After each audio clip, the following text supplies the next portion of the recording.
more valuable across my whole life was Reid has a very specific view of how to make decisions. They can be personal decisions. They can be decisions for your kids, like where should your kid go to college? They can be professional decisions, like should we raise money or not? Should we work with this partner or that partner? And most people create a pros and cons list. It's kind of like an accounting thing.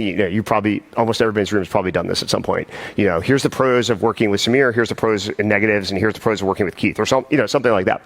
And Reid is like adamant that that is the worst possible way to make a decision. And so he trained me that you should never do that. And so since this conversation, probably in 2002, I never do that. You will never find a notebook where I write down pros and cons of any decision. The counter model is, and I'll explain the flaw of that conventional model, is the counter model is you rank strictly your priorities in life. You rank strictly your priorities in your company.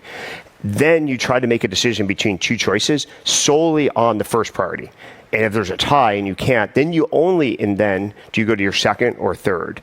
And the reason why Reid's sort of model is so brilliant is when you create pros and cons, you're creating effectively and visually a false equivalence. Like, you have a pro here and a con there, and you have 3 in this column and 2 in that. And your brain is artificially looking at these as equivalent, where there's like a kind of a power law. Like maybe the first one's really, really important and the second one's not that important.